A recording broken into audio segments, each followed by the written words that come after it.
Mais on commence, Europe 1 Football Club commence toujours avec les photos sonores de Benjamin Muller. Bonsoir Benjamin. Bonsoir Nicolas, bonsoir à tous. On commence avec quelques mots de Didier Deschamps, puisqu'il y a quelques jours, 2 joueurs de l'équipe de France expliquaient que l'objectif maintenant, c'était de gagner la Coupe du Monde. Le sélectionneur a commenté ses commentaires et disons qu'il s'emballe un peu moins qu'eux.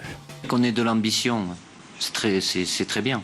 Il en faut. Après, notre réalité aujourd'hui, c'est on est en 8e de finale, on a le Nigeria. Ça s'arrête là. Se projeter plus loin, ça ne sert strictement à rien.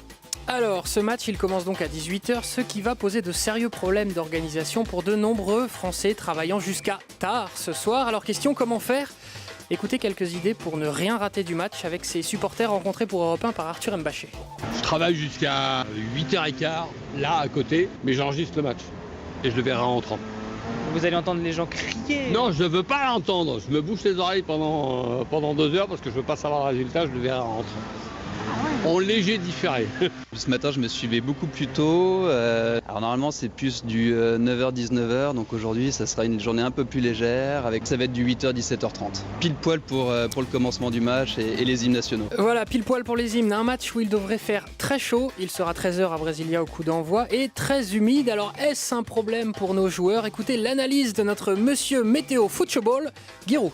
Oui, alors j'ai lu ces tragiques prévisions météorologiques, mais je vais quand même vous dire 2 choses. Là, il est 7h30, je suis sur le toit de l'hôtel à 100 mètres du stade, il fait 14 degrés, j'ai mis mon anorak. Alors s'il doit faire chaud, étouffant à 13h, il faut que le soleil se dépêche. Et pour l'humidité, c'est pareil, les gazons autour de nous sont jaunes. Alors je ne sais pas si les météorologues sont des grands clients de Chablis, mais il y a un doute.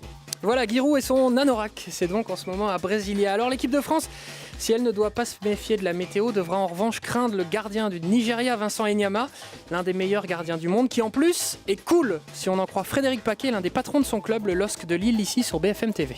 Vraiment l'un des meilleurs gardiens qu'on ait eu ici au LOSC.